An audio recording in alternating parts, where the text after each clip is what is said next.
और आज का मुद्दा है अब मंत्रिमंडल में रामनिवास। इस पर हम बात करेंगे, लेकिन उससे पहले इस खबर पर नजर डालें।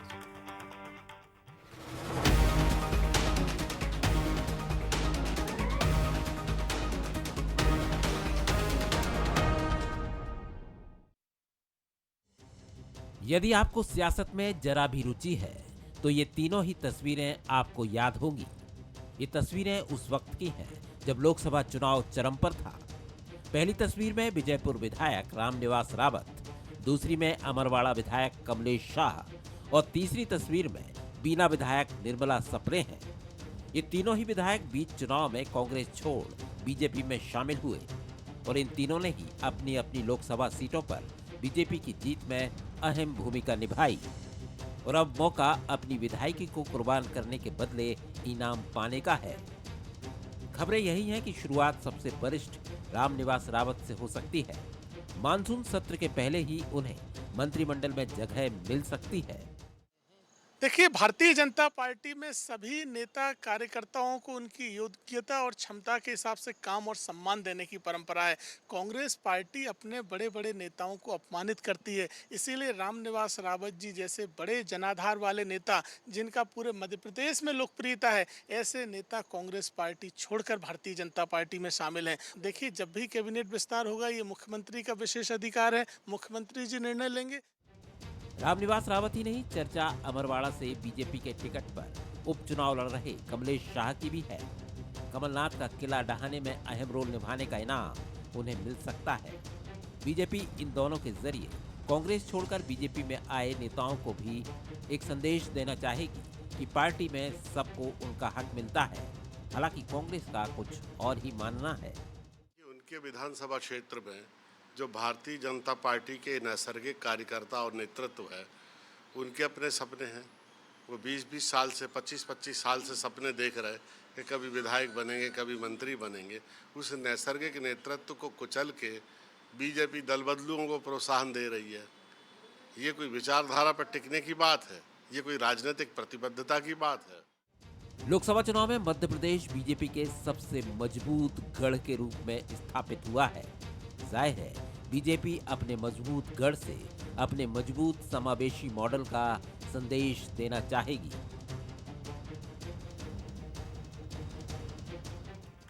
नमस्कार, मैं हूं मनोज सैनी। आज का मुद्दा है अब मंत्रिमंडल में रामनिवास।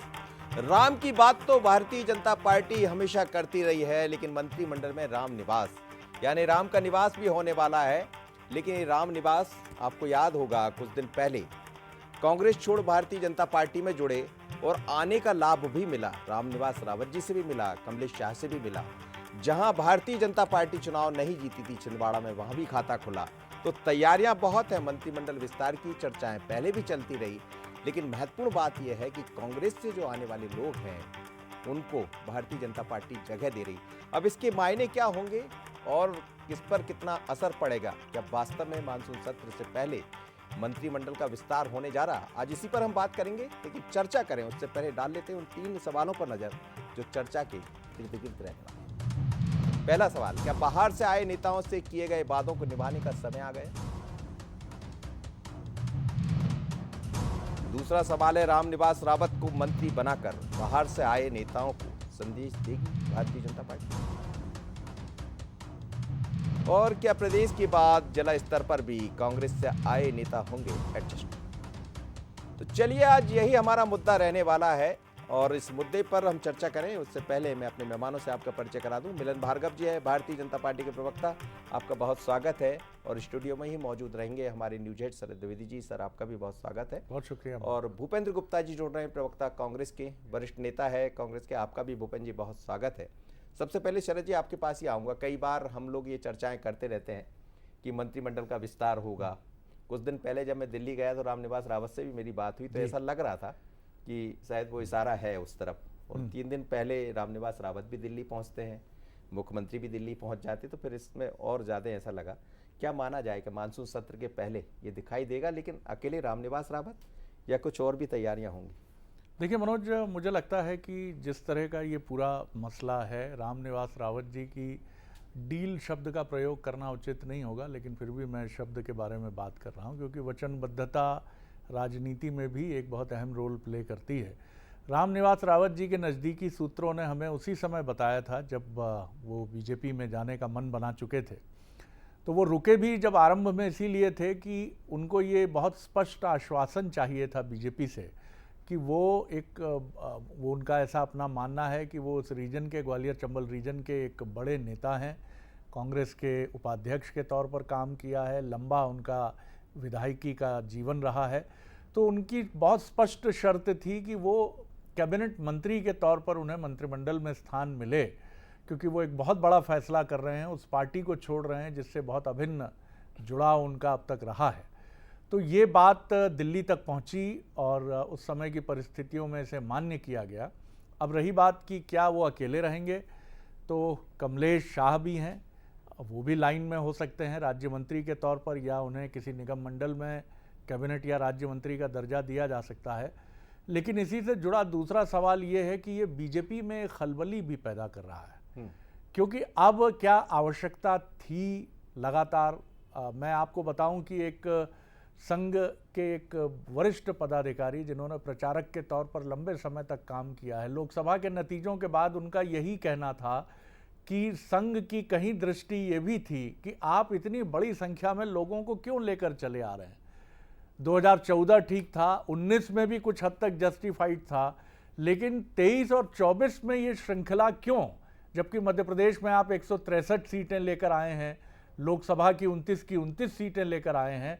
तो ये बीजेपी में एक उलझन पैदा करेगा कैबिनेट में आना, और दूसरी तरफ कांग्रेस से बीजेपी में आए नेताओं की महत्वाकांक्षाओं को जागृत करेगा और वो बीजेपी पर लगातार दबाव डालेंगे कि संगठन या सरकार में उन्हें उनके कद के अनुरूप पद मिलें।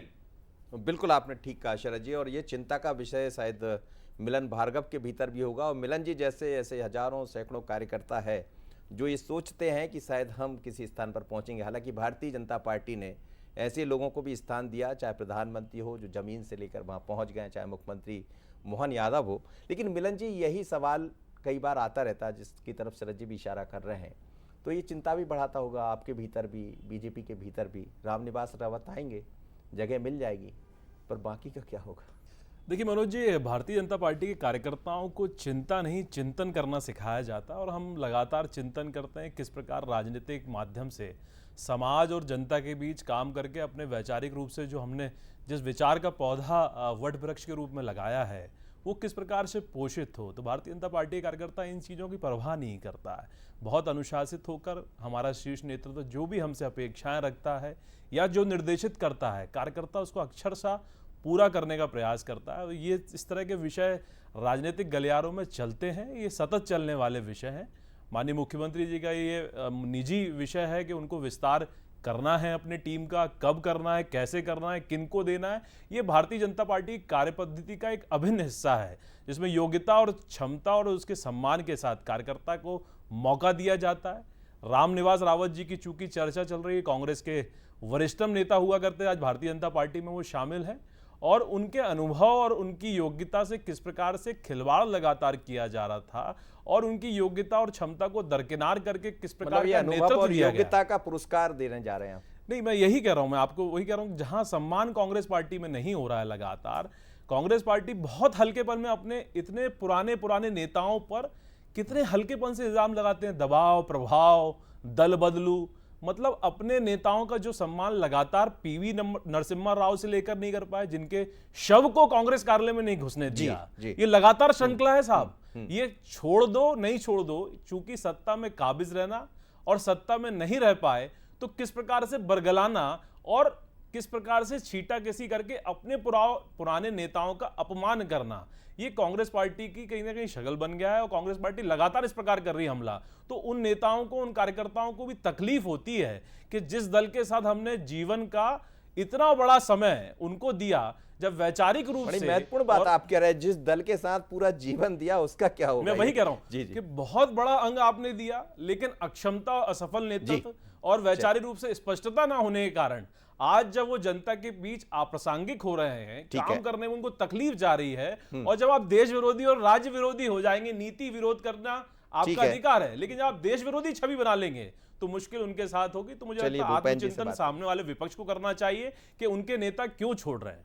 चलिए भूपेन जी, ये चिंता का विषय तो खैर होगा, कई बार इस पर चिंतन मंथन हुआ, आप बड़े वरिष्ठ नेता है, लेकिन ये हमने देखा भी कि जाने का असर तो एक दिखाई दिया, खासकर लोकसभा के भीतर, कि जो सीट आपके पास नहीं थी वो भी भारतीय जनता पार्टी के पास चली गई। जहां उपचुनाव हो रहा है वहां से भी कुछ 15,000 के लगभग वोट भारतीय जनता पार्टी ले लेती। कहा यही गया कि कमलेश शाह के आने से हो गया, रामनिवास रावत के आने से, जिस मुरैना के बारे में आप बात कर रहे थे कि हम जीत की तरफ बढ़ रहे हैं, वहाँ का समीकरण भी बिगड़ गया। ये चिंता तो बढ़ा रहा होगा, लेकिन बीजेपी एक मैसेज भी देना चाह रही कि जो आएगा वो समाता चला जाएगा। आपके पैकेज में आपने 2-3 बातों का, महत्वपूर्ण बातों का जिक्र किया। पहला तो आपने जिक्र ये किया कि जब तक रामनिवास रावत को ये सौदे में ये बोल नहीं दिया गया कि आपको कैबिनेट मंत्री का दर्जा दिया जाएगा, तब तक उन्होंने अपना फैसला, तब तक वो कांग्रेस के विचार से बंधे हुए थे। ये विचार परिवर्तन जो है इस प्रलोभन के साथ हुआ कि उन्हें कैबिनेट मंत्री बनाया जाए। आपको ज्ञात होगा और आप लोग विद्वान लोग हैं कि दल बदल जो है एक अपराध है, कानून बना हुआ है इसके खिलाफ, और प्रलोभन देकर दल बदल करवाया जाना एक बड़ा अपराध है। और ये अपराध आपका पैकेज बता रहा है और जो है घटनाएं बता रही हैं कि जो है ये अपराध के कारित किया गया इस सरकार के द्वारा और लगातार कारित किया जा रहा है। और इसको बड़े गौरव के साथ वो भाई साहब बता भी रहे हैं अभी कि हमने बहुत गौरवपूर्ण काम किया है। इतना गौरवपूर्ण काम किया है कि जिसको अटल जी ने कहा था कि मैं चिमटी से छूना भी पसंद नहीं करूंगा, उसको ये ढोल धमाके बजा के उस पाप को, उसको कुटिलतापूर्वक उसको अंजाम दे रहे हैं। तो ये इनका चरित्र है। और जो है विचारधारा की बातें जो है भारतीय जनता पार्टी को शोभा नहीं देती। इन्होंने अभी कहा कि आरएसएस के किसी महान प्रचारक का जिक्र हुआ। उन्होंने कहा कि साहब जो है जब हमारी संख्या कम थी तब तक तो ये बात जायज लगती थी, जस्टिफाइड लगती थी जी। अब किस लिए जस्टिफाइड है? क्या अपराध किसी भी परिस्थिति में जस्टिफाइड होता है? अगर जो है कानूनन कोई चीज अपराध की घटना घटित हो रही है तो वो कम हो, ज्यादा हो या किसी भी परिस्थिति में, क्या उसको जो है हम जायज ठहरा सकते हैं या नाजायज ठहराना चाहिए उसको? ये पहली पार्टी है दुनिया की जो एक अपराध को जायज ठहराने का काम न केवल काम करती है, उसके लिए जो है ये मनगढ़ंत कहानियां भी करती है। भूपेन जी, मैं आपको जी आप मुझे बोलने जी कहिए अपनी बात कर लीजिए। 1 मिनट और लूंगा मैं। जी कहिए। अभी इन्होंने जो है हमारे मित्र ने जो है जिक्र किया नरसिम्हा राव जी का।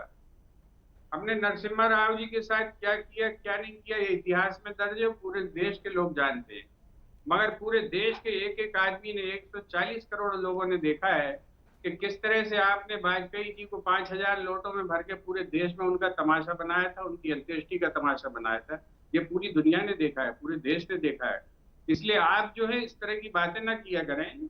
ये बातें, आपका चरित्र सबने देखा है, आपका चेहरा सबने देखा है और आपकी भावनाएं सबने देखी है कि आप अपने नेताओं के साथ क्या व्यवहार करते हैं, ये जनता जानती है।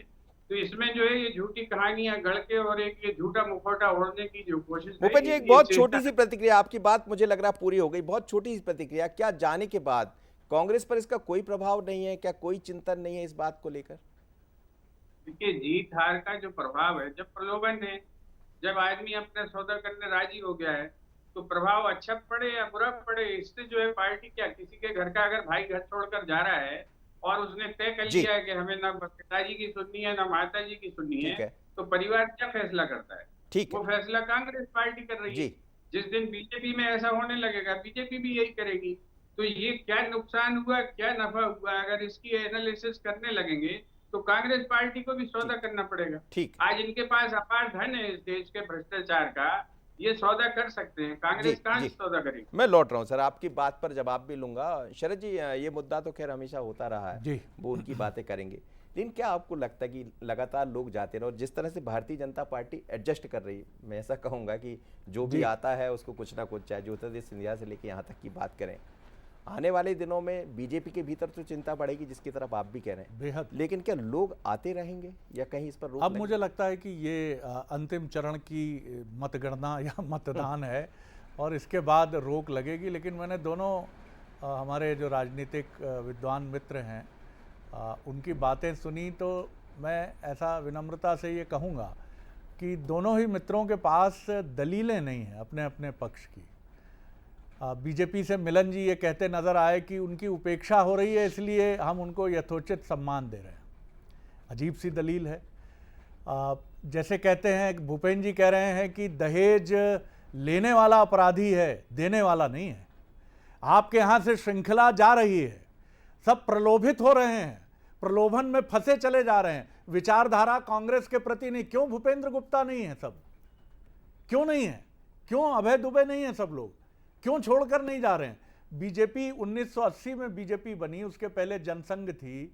1980 से लेकर आप अगर 2003 के पहले का सफर देखें बीजेपी का, कितने दल बदल हुए जो बीजेपी छोड़कर कांग्रेस में गए लोग।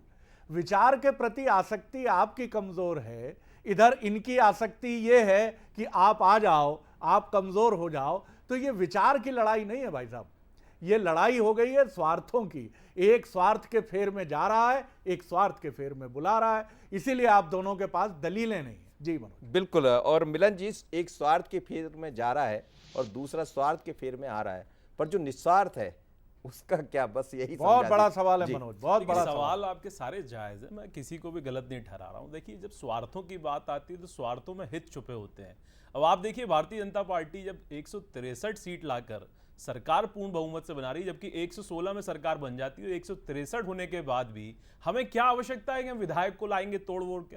देखिए, हमारे विचार हैं, वो स्पष्टता के साथ भारतीय जनता पार्टी अपने विचारों का विस्तार लगातार कर रही है और संगठन का विस्तार कर रही है। और हमारे विचार के साथ यदि कोई कार्य में अपनी सहयोगिता देना चाह रहा है, अपना सहयोग देना चाह रहा है, तो हम तो उसको स्वागत करते हैं, क्योंकि हम भारतीय परंपराओं, भारतीय विचारों को लेकर चलने वाले हैं। वसुधैव कुटुंबकम के विचार को लेकर भारतीय जनता पार्टी चलती है और ये देश में हमने स्थापित भी किया है। हम देश विरोधी नहीं, हम विपक्ष में बैठेंगे तो देश हित की बात करेंगे। हम पाकिस्तान के साथ चर्चा नहीं करेंगे, चीन के साथ चर्चा नहीं करेंगे, हम गुप्त यात्राओं पर नहीं जाएंगे। अब आप देखिए, मध्य प्रदेश में उपचुनाव है, उपचुनाव में जिस प्रकार से कमलनाथ जी, नकुलनाथ जी की भूमिका संदिग्ध है, अज्ञातवास में विदेश यात्रा में और चुनाव में गायब है। प्रोग्राम तय हो गया, पूरा प्रोग्राम तय हो गया, कमलनाथ आ रहे हैं, एक तारीख तो जाए साहब, जा रहे हैं, पता कहां है पूरा। जी, तो ये गंभीरता बताता है कांग्रेस पार्टी में नेतृत्व की जो मतलब आपको चिंता है, कमलनाथ के आने से आपकी चिंता बढ़ जाएगी? बिल्कुल नहीं है चिंता, हम तो 100% सीट जीत रहे हैं, लेकिन अगंभीरता इनके बता रहे नेतृत्व में जो गफलत है, किसके हाथ में कमान है और कौन निर्णय ले रहा है, और वो निर्णय की स्वीकार्यता कार्यकर्ताओं में और उसकी प्रासंगिकता कितनी है, ये चर्चा का विषय है। और वैचारिक रूप से स्पष्टता कितनी है, किन विचारों को लेकर ये जमीन पर काम कर पा रहे हैं या अपनी आपसी गुटबाजी में कितना नुकसान कर पा रहे हैं। वहीं भारतीय जनता पार्टी में आप देखिए, वैचारिक है तो फिर मत बनाइए कैबिनेट मंत्री। स्वीकारता भी है। मैंने कहा वैचारिक है तो फिर मत बनाइए कैबिनेट मंत्री। वैचारिक है, ये तो विचार का मिलन है। देखिए, किसको मंत्री बनाना मनोज जी और किसको नहीं बनाना, ये निश्चित रूप से हमारे माननीय मुख्यमंत्री जी का बहुत व्यक्तिगत विषय। अपनी बात कह दी है, संकेत में समझने वाले समझ भी गए होंगे मनोज, और निश्चित तौर पर एक उनकी मर्यादा है, उससे अधिक वो जा नहीं सकते हैं, लेकिन उन्होंने मुझे लगता है संपूर्ण बात कह दी है उन्होंने, जो भी आता है। जी, भूपेंद्र जी मेरे साथ नहीं है शरद जी, इसी बात को आपकी तरफ लेकर आऊंगा। भूपेंद्र जी जैसे ही जुड़ेंगे तो उनसे बात करूंगा। मिलन जी ने एक इशारा कर दिया और वो अपने आप में बड़ा इशारा, यानी ये बीजेपी का इशारा है। ये बीजेपी के 95 क्या बल्कि आप कहिए 98% जो बीजेपी का कार्यकर्ता है मनोज, ये उसका इशारा है, ये उसका संकेत है कि भाई साहब बंद करिए, अब बहुत हो गया, अब क्या आवश्यकता है। आप 29 सीटें लाते हैं पूरी की पूरी, आपकी ताकत बहुत मजबूत है, लीडरशिप का कोई क्राइसिस नहीं है। डॉक्टर मोहन यादव सर्वमान्य नेता हैं, प्रहलाद जी हैं, कैलाश जी हैं, आपके पास राकेश जी हैं, भूपेंद्र सिंह जी हैं, आपके पास कहाँ कमी है, कहाँ कमजोरी छूट रही है आपके पास।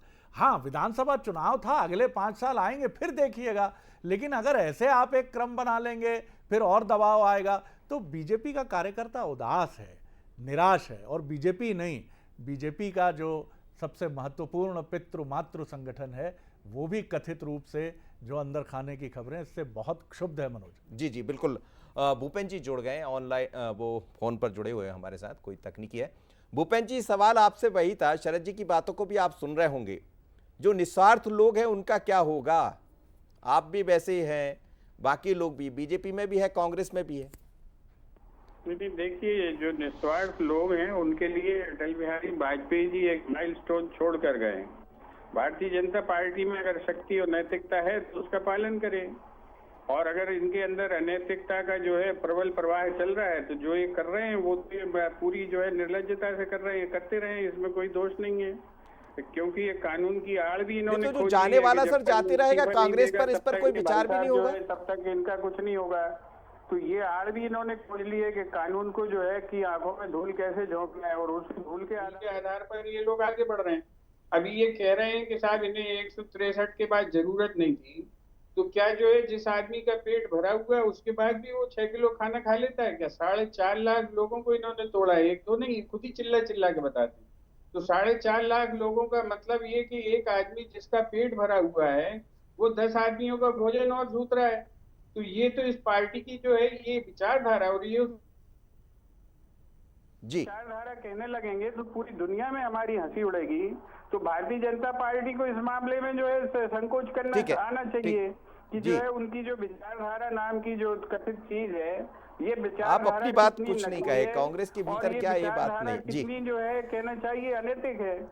अगर ये विचारधारा है तो, और अगर ये एक कांड है तो जैसे ये ठीक है सारे भूपेन जी, घोटाले ठीक करने है, में मास्टर मेरे है, पास उसी समय तरह नहीं है का सर, ये बहुत अब घोटाला समय है। नहीं है। मिलन जी आप कुछ कह रहे हैं, जल्दी से कह दीजिए। मनोज जी सर देखिए, एक बात तो स्पष्ट हो गई भूपेंद्र जी की बात से, नैतिकता और सैद्धांतिक बात तो करने के लिए, राजनीतिक इतिहास बताने के लिए इनके पास एक भी प्रधानमंत्री जी के नेतृत्वकर्ता के रूप में कोई भी उदाहरण नहीं है। बार बार वो अटल जी का कोट कर रहे हैं। मतलब भारतीय जनता पार्टी ने एक बात स्थापित कर दी कि अपने राजनीतिक इतिहास में नैतिकता और सैद्धांतिकता का जो परिचय दिया है वो अटल जी से लेकर प्रधानमंत्री नरेंद्र मोदी जी तक चल रहा है, और ये भी इतिहास आने वाले समय में स्वर्णिम लिखा जाएगा। इन्होंने जवाब नहीं दिया कि भूतपूर्व प्रधानमंत्री पीबी नरसिम्हा राव जी ने आखिर क्या गुनाह किया था कि उनके जाने के बाद उनके ठीक है, शव को अब- कांग्रेस कार्यालय में अब जगह मुद्दे नहीं से मिली, ये अलग- जवाब नहीं दे जी, पाए वो। मुद्दे से अपमान थोड़ा सा की अलग और हो रहे हैं। सीमाएं हैं, मुद्दे से उनको थोड़ा लांघ सा अलग हो, कर जी। किस प्रकार से पराकाष्ठा मुद्दे- की जाती मुद्दे है से इसका थोड़ा सा- उदाहरण वो पेश नहीं चलिए, कर पाए। मुद्दे से ये हमारी जीत है। चलते चलते शरद जी बहुत छोटी आपसे एक मैं कमेंट लेना चाहूंगा।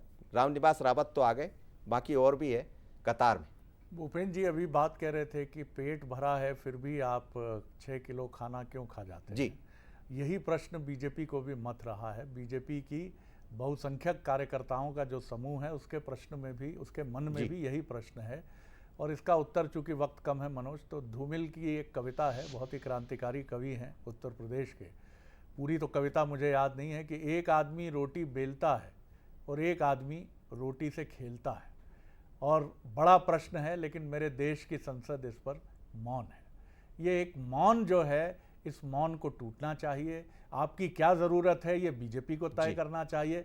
राजनीति में, प्रेम में, युद्ध में सब जायज़ है ऐसा कहा जाता है, लेकिन जायज़ की भी एक सीमा होती है, और वो सीमा अब बीजेपी को भी तय करनी है, और कांग्रेस को विचार से अपने को सशक्त करना होगा, क्योंकि भारतीय जनता पार्टी जिस विचार के साथ जुड़ी है उसकी सफलता में उसी का बड़ा योगदान है, और कांग्रेस उस विचार से टूटती हुई दिखती है, इसीलिए वो बिखर जाती है। जी चलिए, बिखरे हुए अब कब संभाले जाएंगे, ये दोनों पार्टी के भीतर चिंता का विषय होगा। कुछ लोग बिखर रहे होंगे, कुछ संभल रहे होंगे। बहुत धन्यवाद आप तीनों मेहमानों को मेरे साथ जुड़े। लेकिन मध्य प्रदेश में एक नई बात दिखाई देने वाली है। रामनिवास रावत की बात कर रहे हैं। खबरें ये भी है कि निगम मंडलों में भी कुछ लोगों को नियुक्ति दी जा सकती है, चाहे निर्मला सप्रे हो या हम बात करें रामनिवास रावत की, कमलेश शाह की, कुछ और भी लोग हैं, पर वो लोग भी इंतजार में हैं जो बरसों से सोच रहे हैं कि शायद अब मुझे कहीं जगह मिल जाए। किसको कहाँ क्या मिलेगा, ये आज की राजनीति है। मुझे दीजिए इजाजत। छत्तीसगढ़ आज का मुद्दा, कांग्रेस में हार पर रात, गुटबाजी चिन्ह। नमस्कार।